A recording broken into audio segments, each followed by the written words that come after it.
¿Qué tal? En esta ocasión vamos a hacer un análisis muy breve de lo que son los circuitos RLC en paralelo. Vamos a realizar la deducción y la solución de la ecuación diferencial de segundo orden en este circuito.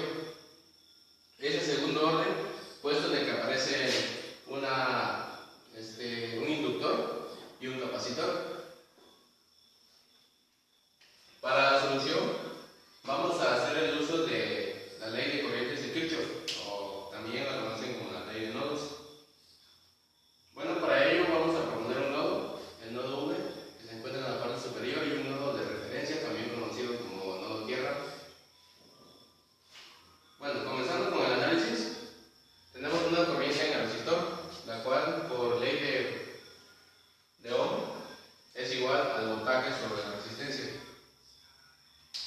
Entonces la corriente que fluye por el resistor va a ser igual al voltaje en la resistencia. ¿Pero de qué voltaje estamos hablando?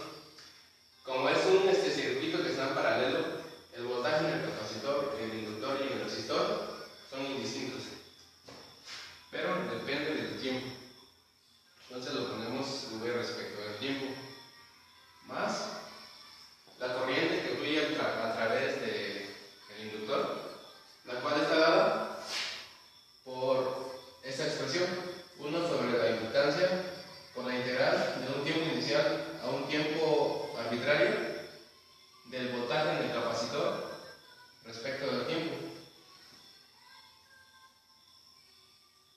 Aquí es menos una corriente que fluye a través del inductor en esa dirección. Es negativa por la supuesta dirección que nosotros hemos supuesto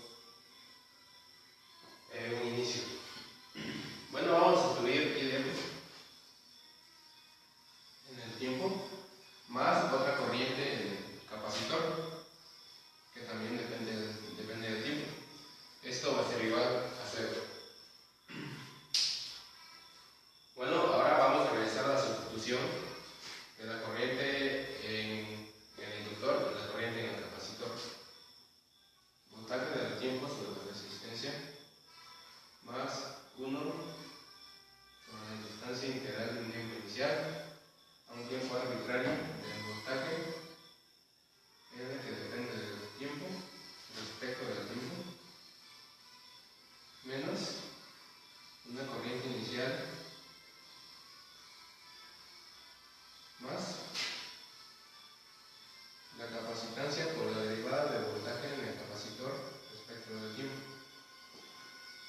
Bueno, de hecho podemos utilizar simplemente el voltaje, puesto de que el voltaje en el inductor y el voltaje en el capacitor, como ya hemos mencionado, es el mismo por estar en paralelo. Todo esto va a ser igual a 0. Bueno, aplicando la derivada, entonces tenemos de que derivada del voltaje respecto del tiempo, 1 sobre R, más, cuando aplicamos derivada, la integral se simplifica y nos queda un término 1 sobre L sobre el voltaje respecto del tiempo. La derivada de una constante es igual a 0. Acá tenemos otra derivada más la capacitancia por la derivada segunda del voltaje respecto del tiempo es igual a 0. Como podemos observar, es una ecuación diferencial del segundo orden. Bueno, ahora para dar solución a esto vamos a proceder a proponer una solución. Voltaje va a ser igual a una constante arbitraria A por el exponencial elevado a S por T. Bueno, si sustituimos esta solución en nuestra ecuación, vemos de que tenemos la derivada del voltaje, el voltaje y la derivada segunda del voltaje. Entonces tenemos que derivar dos veces voltaje respecto del del tiempo. Derivar respecto del tiempo, claro. Entonces tenemos A por S, ST. La segunda derivada. Entonces, vamos a proceder a sustituir nuestras derivadas en nuestra ecuación diferencial. Tenemos la capacitancia multiplicada por la segunda derivada de nuestro voltaje respecto al tiempo. Sustituimos por A, S cuadrada, ST.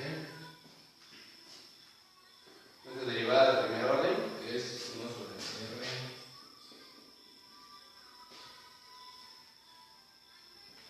Por nuestra derivada a S y a la ST,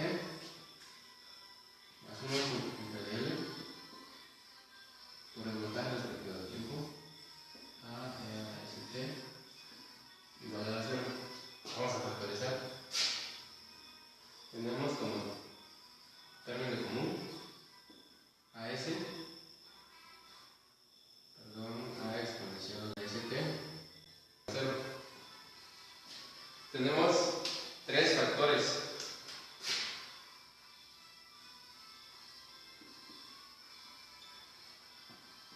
Bueno, y como podemos observar, cualquiera de estos factores puede ser 0 para que se cumpla nuestra igualdad.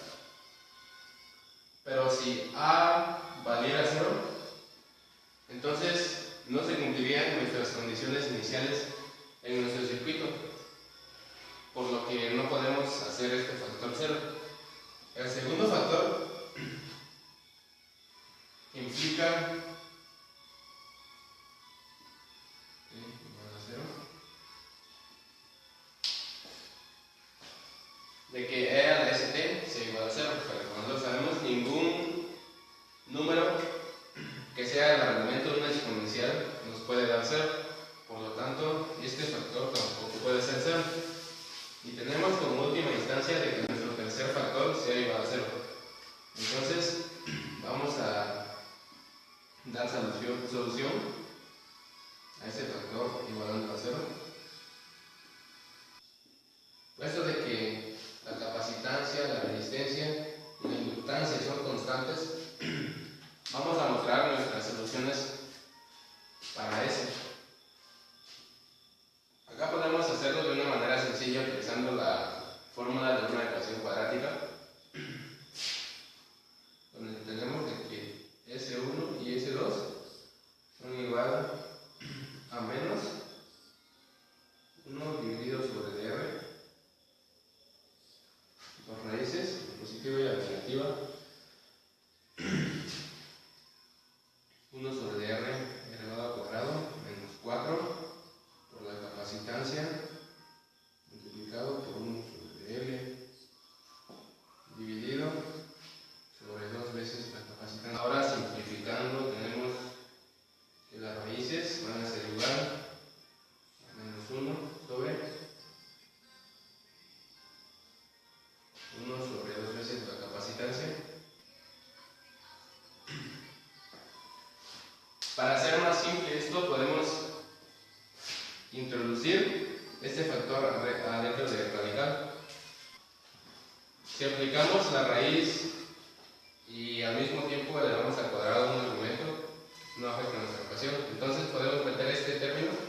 Bueno, ahora para simplificar estas soluciones vamos a sustituir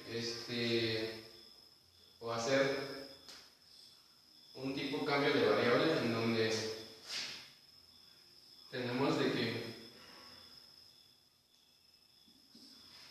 la frecuencia de resonancia en ese tipo de circuitos va a ser igual a 1 sobre D, la raíz de la inductancia por la capacitancia.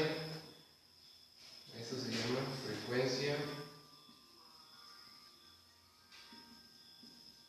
de resonancia. Tenemos otro término llamado alfa, que es igual a 1 dividido sobre 2 veces la resistencia por la capacitancia. Ese término se llama frecuentemente como el factor de amortiguamiento.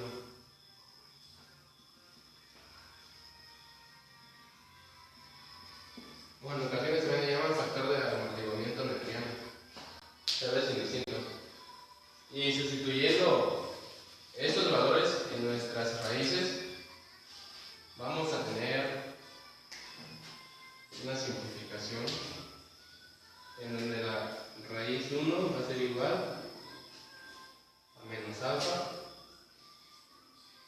más la raíz de alfa cuadrada menos la frecuencia de resonancia al cuadrado, y la segunda raíz va a ser igual a menos el factor de amortiguamiento menos la raíz del factor de amortiguamiento cuadrado menos la frecuencia de resonancia al cuadrado.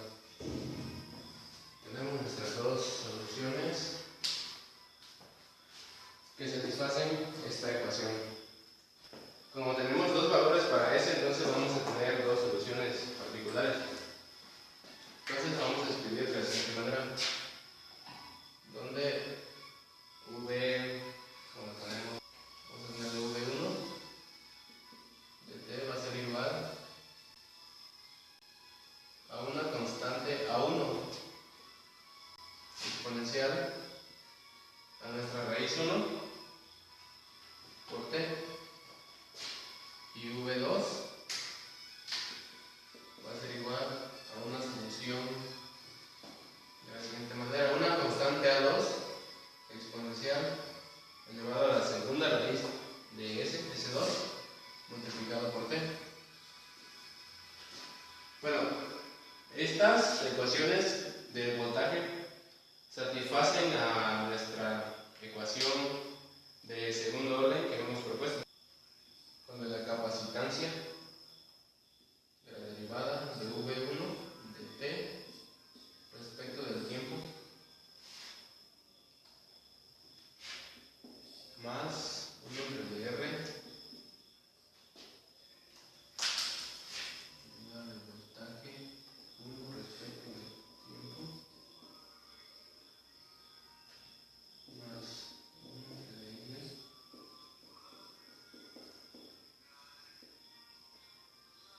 tenemos también de la capacitancia por la derivada del voltaje 2 respecto del tiempo más 1 sobre R derivada del voltaje 2 respecto del tiempo. Si nosotros sustituimos los valores del voltaje 1 y voltaje 2 y sustituimos,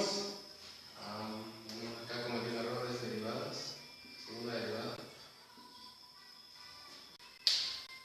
Si sustituimos, por ejemplo, en esta ecuación, nuestro voltaje 1 a 1 e a la S1 acá, derivamos una vez, lo sustituimos en ese término, y derivamos por segunda vez, si lo sustituimos en ese término, vamos a llegar a una identidad de que 0 es igual a 0. De igual manera en esta ecuación. Entonces, por cuestiones de linealidad, en estos casos, también la suma de las dos soluciones particulares nos va a dar la solución general para este tipo de circuitos. Entonces, finalmente tenemos de que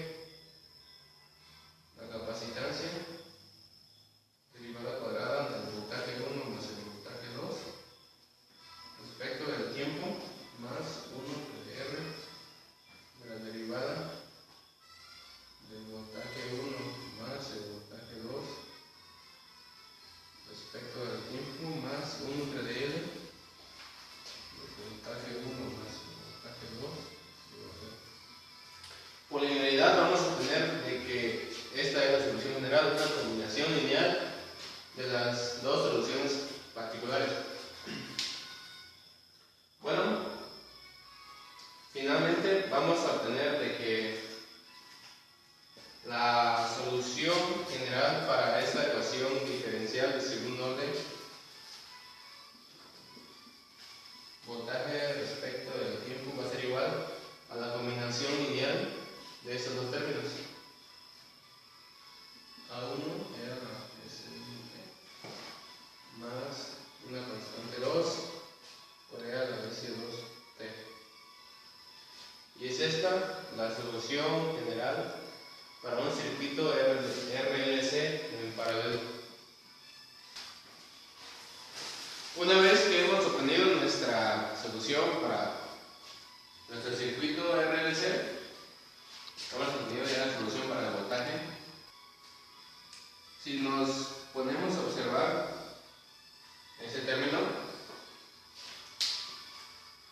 comúnmente nosotros lo conocemos a este término como el discriminante. Este término de acá va a ser positivo solo si el factor de amortiguamiento es mayor a la frecuencia de resonancia. Es decir, es mayor a 0 si alfa es mayor a W0 y es 0 solo si alfa es igual a W0 y en otro caso es menor a 0 si alfa es menor a W0. En este caso, para cuando alfa es mayor a 0 se le llama respuestas sobre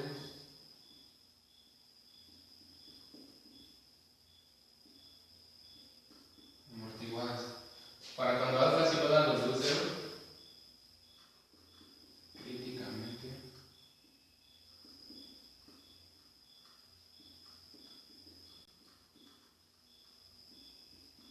y para cuando alfa es menor a 0, subamortiguadas. Esta solución solo aplica para las respuestas sobreamortiguadas. Entonces, para un circuito que tenga una respuesta críticamente amortiguada, vamos a tener lo siguiente. Tenemos de que alfa va a ser igual a W0, respuesta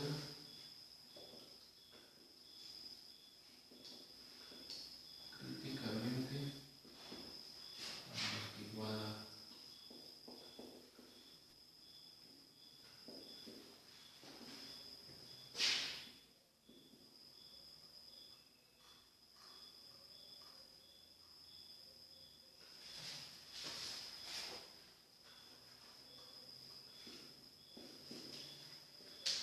Si regresamos a nuestra ecuación anterior, tenemos de que una ecuación diferencial de segundo orden, donde la capacitancia derivada cuadrada del voltaje es igual a 0.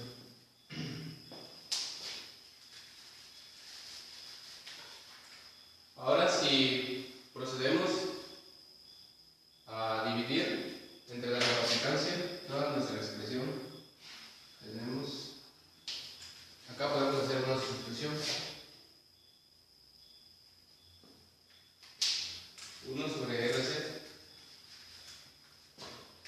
Tenemos de que alfa va a ser igual a 1 sobre 2 RC. Esto implica de que 1 sobre RC sea igual a 2 alfa. También tenemos 1 sobre LC. Tenemos de que alfa de igual manera es igual a 1 sobre la raíz de LC, lo que implica que alfa cuadrado va a ser igual a 1 sobre LC. Realizando esta sustitución en nuestra ecuación,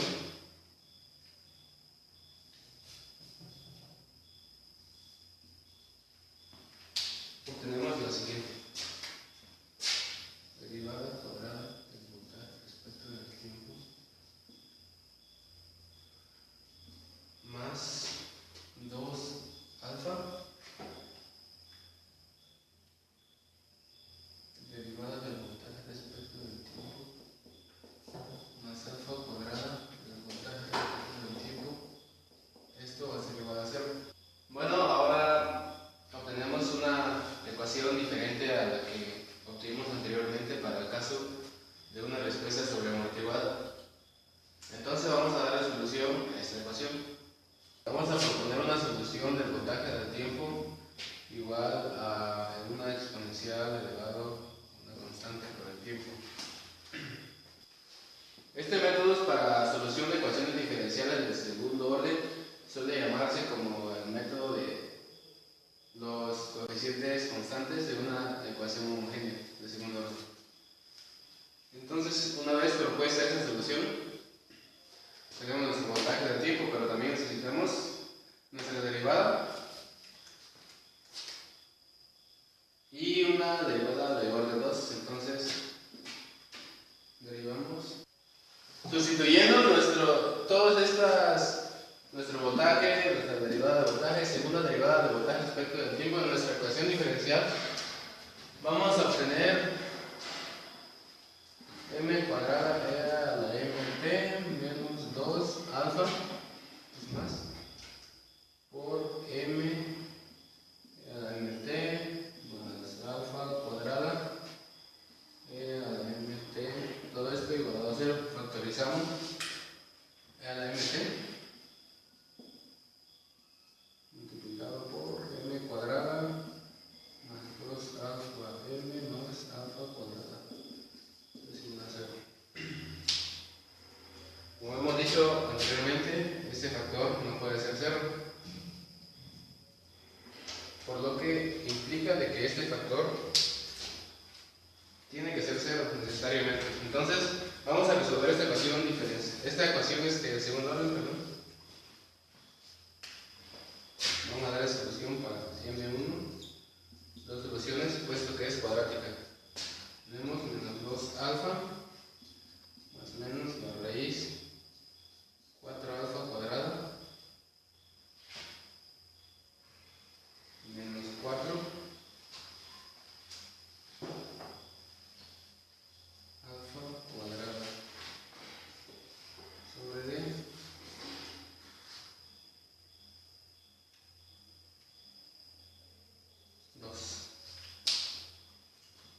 término es 0. Tenemos de que m1,2 va a ser igual a menos alfa. Y si nos damos cuenta, ese factor ya lo tenemos en un inicio. Y bueno, no estuvo por demás demostrar de que se llega a la misma forma, dado estas condiciones de que W0 sea igual a un alfa. Entonces, las soluciones son de la siguiente forma: V1 en el tiempo va a ser igual a E a la MT, donde M es igual a menos alfa. Esto es igual a E a menos alfa T.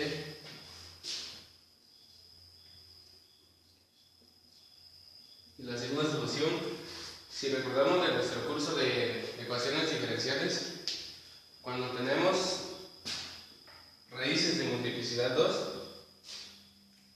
a la segunda solución se le termina subiendo un grado, por lo que la segunda solución va T e a la menos alfa T.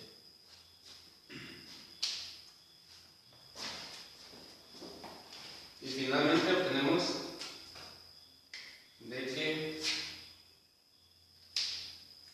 el voltaje respecto del tiempo va a ser a la combinación lineal de esas dos soluciones particulares, donde vamos a obtener una constante 1 multiplicada por la segunda solución particular, e a la menos alfa T, más una segunda constante multiplicada por e a la menos alfa T.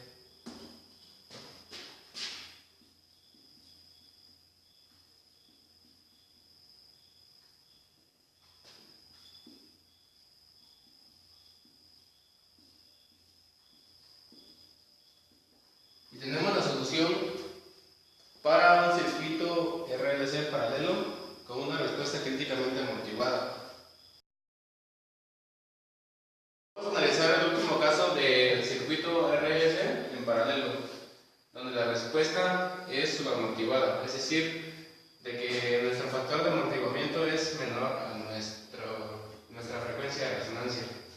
Entonces, si partimos de nuestro voltaje inicial, para el caso en donde la respuesta es sobreamortiguada, tenemos de que el voltaje va a ser igual a una constante por la exponencial de S1 por T más una segunda constante por la exponencial de S2 a la T, donde S1 y S2 están dados por ese término.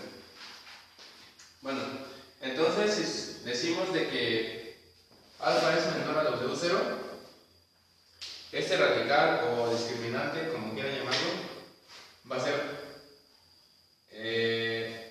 la raíz de un número negativo. Y como nosotros sabemos, la raíz de un número negativo no existe en los reales, pero sí existe en los complejos. Entonces vamos a hacer unas simplificaciones. S1 y S2 va a ser igual a menos alfa más o menos la raíz de menos 1. Si multiplico por menos 1, vamos a invertir los signos en esos términos. Entonces tenemos W0 cuadrado menos A por cuadrado. Y no altero ni nada la ecuación. Bueno, como son dos factores, puedo aplicar la ley de los radicales, donde pues menos tengo la raíz del primer factor multiplicado por la raíz del segundo factor.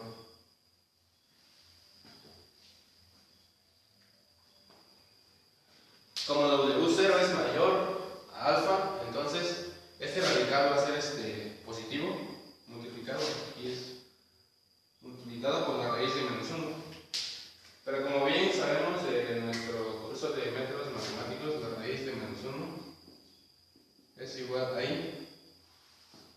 Pero en el análisis de circuitos, esta I suele confundirse con la I de la corriente. Por eso, por convención, se le llama J. Bueno, vamos a comenzar con J, donde es igual a la raíz de menos 1. Entonces, tenemos que las raíces S1 y 2 van a ser igual a menos el factor de amortiguamiento más menos J por la raíz de W0 cuadrado menos alfa cuadrado, en donde se define un nuevo término,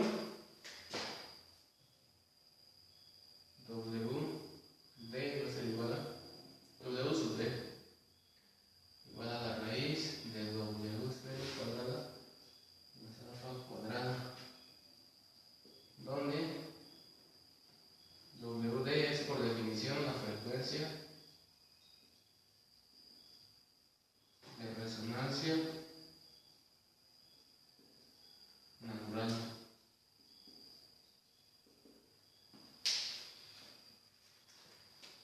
Por lo tanto, S1 y S2 van a ser igual a menos alfa más menos J por WD. Si sustituimos nuestras soluciones para S1 y S2. En nuestro voltaje respecto del tiempo vamos a tener lo siguiente. Voltaje en el tiempo. Vamos a simplificar términos. Y bueno, a estas alturas nosotros no debemos tener problemas en la comprensión de esto. Son leyes de los exponentes simplemente. Entonces vamos a factorizar el término común que es el exponencial de menos alfa por t. Entonces el voltaje en el tiempo va a ser igual. Bueno, entonces vamos a recordar dos de las identidades de los números complejos, en donde el seno de un θ por t va a ser igual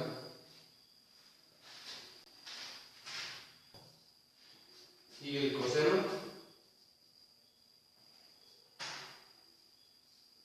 va a ser igual a sobre 2. Vamos a utilizar esas identidades para simplificar esta ecuación y escribirlas en términos de senos y cosenos, en donde al último vamos a obtener una función del voltaje respecto del tiempo, en donde tendremos constantes reales y argumentos para el seno y cosenos igualmente serán reales. Vamos entonces de que el voltaje en el tiempo va a ser igual a la menos alfa por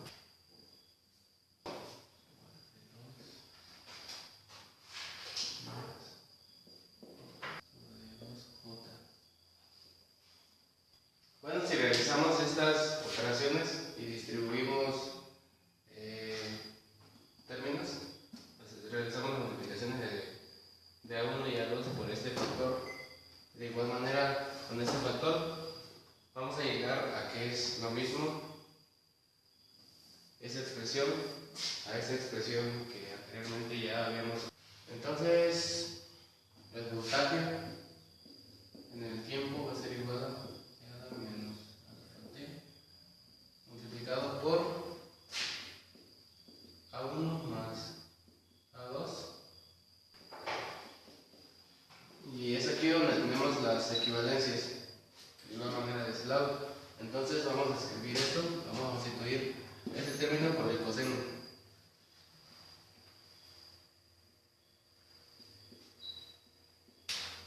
Bueno, entonces estas constantes podemos sustituirlas por otras,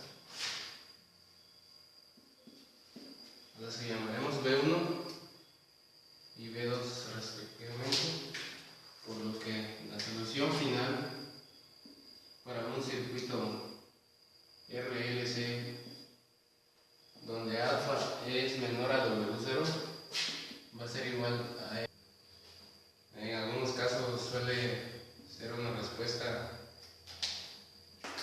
de forma sinusoidal, puesto que tiene los términos de seno y coseno de esta forma.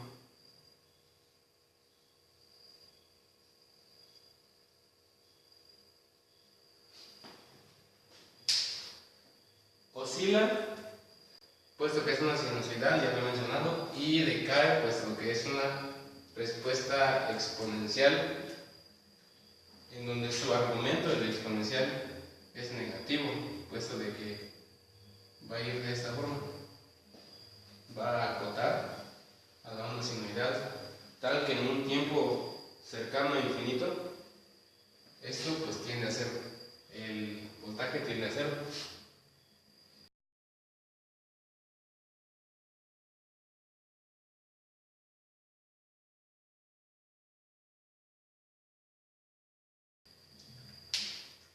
Bueno, entonces vamos a poner las ecuaciones para los tres casos de las respuestas, las cuales son la respuesta sobreamortiguada, críticamente amortiguada y subamortiguada.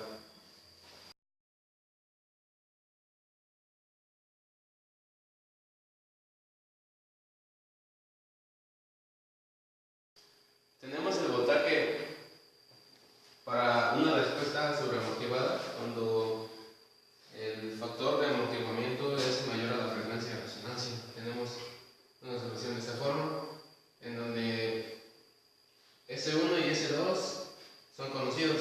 A1 y A2 se determinan mediante las condiciones iniciales que antes ya les he mencionado. Solo basta con tener la inductancia, la capacitancia, la resistencia, para determinar los valores de S1 y S2. En el segundo caso, el críticamente amortiguado, cuando alfa es igual a W0, o sea, el factor de amortiguamiento es igual a la frecuencia de resonancia, tenemos una solución de la siguiente forma, en donde alfa es igual a omega y también solo es necesario conocer la inductancia, la capacitancia y la resistencia. Bueno, de igual manera, A1 y A2 se determinan mediante las condiciones iniciales, las cuales se determinan ya dependiendo de nuestro circuito. En el tercer caso, cuando la respuesta es subamortiguada, es decir, de que el factor de amortiguamiento es menor a la frecuencia de resonancia, tenemos una solución de la ecuación de la siguiente forma. Tenemos WD que se va a obtener conociendo la inductancia, la capacitancia y de igual manera la resistencia. Los valores de B1 y B2 se van a obtener con las condiciones iniciales del circuito.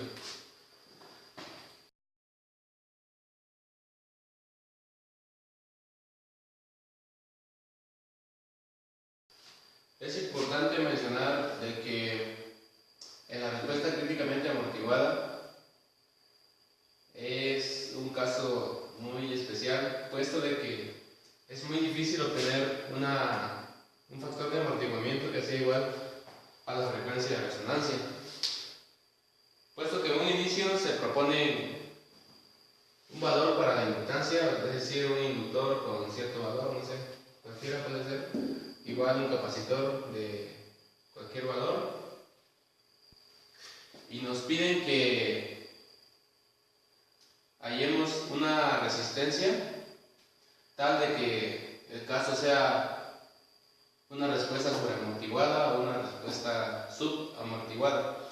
Estos casos son fáciles, puesto de que dada la inductancia y la capacitancia, podemos decir de que alfa va a ser igual a 1 sobre 2 RC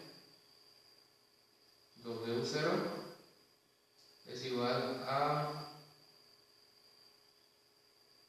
1 sobre la raíz de L por C. Dada la inductancia y la capacitancia, podemos sacar la frecuencia de resonancia. De ahí es fácil obtener esta relación de que la resistencia tiene que ser menor a la raíz de LC sobre 2 veces la capacitancia. Entonces, para el caso sobreamortiguado, R tiene que ser menor a esto.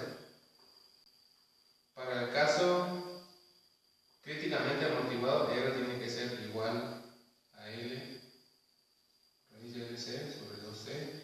Y para el caso sobreamortiguado, R tiene que ser mayor.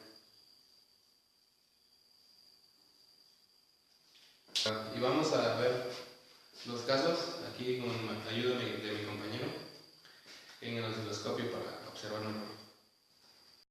Ahora vamos a analizar el circuito ya prácticamente. Ya tenemos los componentes en nuestra protoboard y ya los tenemos conectados.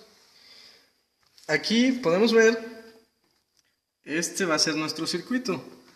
Es un circuito RLC en paralelo. Esto quiere decir que tanto la resistencia como el inductor y el capacitor están conectados en paralelo.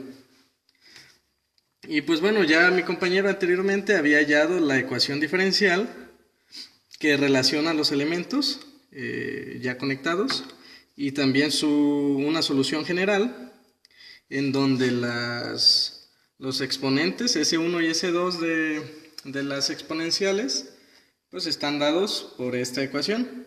Y como aquí tenemos un radical, pues vamos a tener dos soluciones, S1 y S2, para cuando el radical va a ser positivo y luego negativo. Tenemos también nuestra W0, que es nuestra frecuencia de resonancia o frecuencia resonante. Tenemos nuestro alfa, que es la frecuencia de Neper o el coeficiente de amortiguamiento. Más adelante vamos a ver que este coeficiente va a provocar un cambio significativo en nuestra señal. Entonces ya como aquí ponemos que W0 sea igual a 1 sobre la raíz de LC y alfa igual a 1 sobre 2RC, pues ya simplificando esta ecuación tenemos esta otra ecuación. Y entonces de ahí vamos a obtener los siguientes casos. Cuando nuestro coeficiente de amortiguamiento sea mayor a nuestra frecuencia de resonancia, esto quiere decir también que nuestras respuestas van a ser diferentes y reales, y cuando nuestras respuestas sean iguales y reales, y cuando nuestras respuestas sean diferentes e imaginarias. Bueno, un inductor es un dispositivo pasivo que está diseñado para almacenar energía en su campo magnético. Sabemos que cuando hacemos fluir una corriente en un cable, se genera un campo magnético. Y cuando tenemos un cable enrollado en un núcleo o en un material, que en este caso es un material ferromagnético, la base de nuestro inductor, en su mayoría está compuesto por ferrita, y tenemos un cable igual muchas veces esmaltado, y tenemos los espines o vueltas sobre nuestro material de base. Entonces se produce un campo magnético, y lo que va a hacer el inductor es oponerse al cambio brusco de la corriente que fluye por él. Aquí podemos ver el símbolo que se va a utilizar en todos los circuitos eléctricos, y aquí tenemos la ecuación que nos da el voltaje en algún momento dado del inductor. Bueno, ahora como sabemos que es más difícil andar comprando y hallando inductores y capacitores de diferentes valores, lo que hicimos es con los componentes que ya teníamos, con los resistores, con el capacitor y el inductor, lo único que vamos a hacer es hallar una resistencia que nos sirva para definir los tres casos. Entonces mi compañero ya explicó anteriormente esto. Para el primer caso tenemos que nuestra resistencia va a ser menor a esta cantidad, y igual para nuestro caso nuestra resistencia va a ser igual a la misma, y nuestra resistencia debe ser mayor a esta cantidad. Bueno, como ya les había dicho, nosotros conseguimos un inductor de 101 milihenrios, un capacitor de 1 microfaradio, y entonces con estos valores que ya teníamos, hallamos la resistencia que vamos a ocupar para cada caso. Entonces, simplemente sustituyendo ya los valores, obtenemos que nuestra resistencia debe de ser menor a 158.9 ohms para que se dé el caso sobreamortiguado en este circuito. Y para que se dé el caso críticamente amortiguado, nuestra resistencia tiene que ser igual a esta misma cifra, esta misma cantidad, 158.9 ohms. Y para el tercer caso, el subamortiguado, tenemos que nuestra resistencia tiene que ser mayor a 158 ohms. Bueno, aquí tenemos nuestro circuito armado. Este es nuestro inductor, este es nuestro capacitor y nuestra resistencia, como es de una cifra pequeña y cifras que no se pueden conseguir comercialmente, vamos a utilizar un potenciómetro para poder ajustar a los... Aquí está nuestro potenciómetro para poder ajustar a las cantidades que nosotros queramos. Entonces podemos ver que están conectados en paralelo. Vamos a establecer un valor de 6 ohms para nuestro primer caso, el caso sobreamortiguado. Entonces vamos a configurar. Bueno, vamos a medir en nuestro multímetro. Bueno, ahora ya establecimos un valor en nuestro potenciómetro de 6 ohms.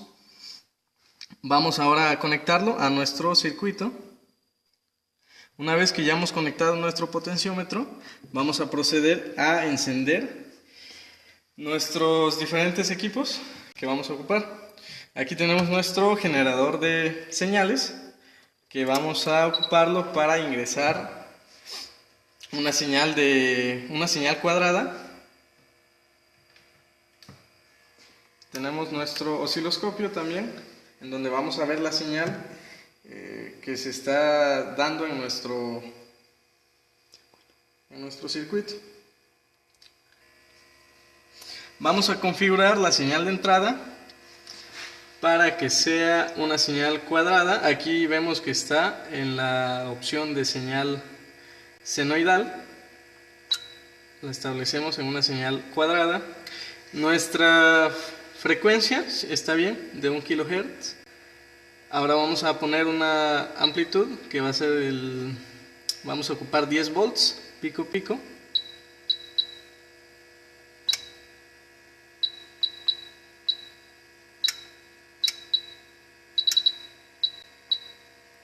Ya tenemos configurada nuestra señal que va a alimentar a nuestro circuito.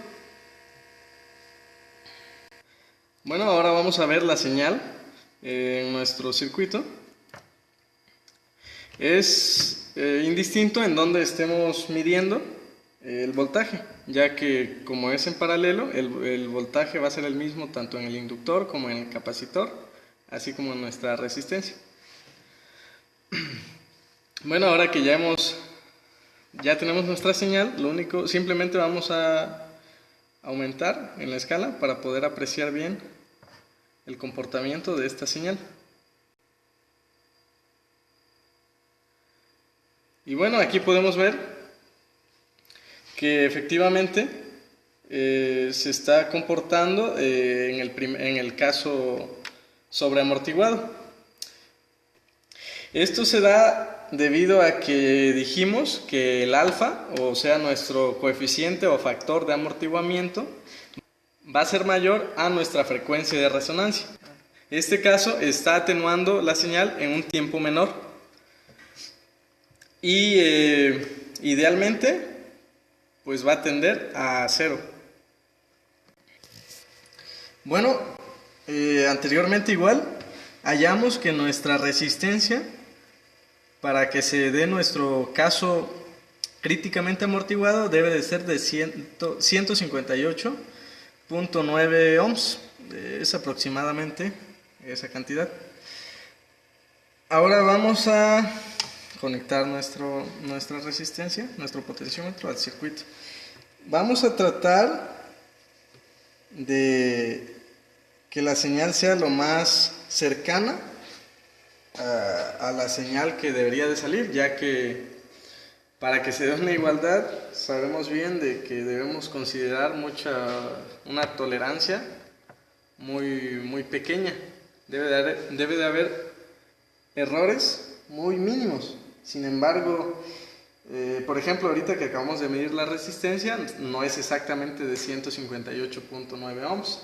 Además de que los cables, el generador de funciones tienen resistencias cada uno, entonces es muy difícil hallar la igualdad o que esta igualdad se cumpla. Entonces vamos a proceder a ver la señal, pero de antemano ya les dije que no va a ser muy precisa. Bueno, tenemos aquí nuestra señal, nuestro voltaje que estamos midiendo en nuestro circuito. Vamos a detenerlo para poder apreciar que hay un oscilamiento, hay una atenuación de nuestra señal. Esto se está dado igual por nuestro factor de amortiguamiento.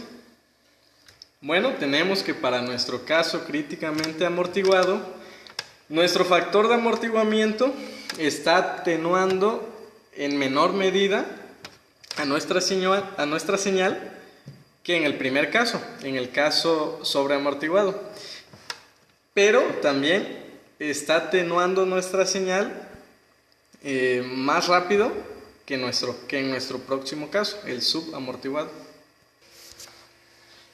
Ahora para nuestro tercer caso, el subamortiguado, en teoría debería de tener 1 kilo ohm nuestro potenciómetro, pero pues aquí podemos ver que tiene 963 ohms. Entonces este es el que vamos a ocupar en nuestro circuito. Procedemos a conectarlo y vamos a ver en nuestro osciloscopio cómo se está comportando la señal. Bueno, ahora detenemos nuestra señal para poder ver de forma detallada cómo se está comportando nuestra señal de medición. Podemos ver entonces que el factor de amortiguamiento, dado que es menor que en los otros dos casos, el tiempo en que se está atenuando la señal es mayor. Por lo tanto, va a haber un periodo de oscilaciones más grande que en los casos anteriores. Bueno, podemos usar una analogía que nos permita entender de una manera práctica los distintos casos que obtuvimos en nuestras señales de respuesta. Para nuestro primer caso, que es el sobreamortiguado, podemos hacer esta analogía. Por ejemplo, abro la puerta, la suelto y esta comienza a cerrarse de una manera lentamente hasta que llega a su punto inicial y se queda fija de nuevo, ¿sí? Entonces podemos relacionar para nuestro primer caso. Para nuestro tercer caso, imaginemos unas puertas que vemos mucho en las caricaturas animadas, esas dos puertas de cantina, que al momento en que las abres, estas comienzan a oscilar y de manera lentamente hasta que se detienen por completo.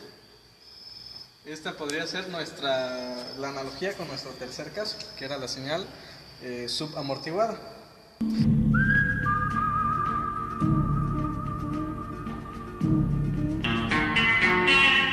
Y pues la señal críticamente amortiguada pues sería algo intermedio entre esas dos.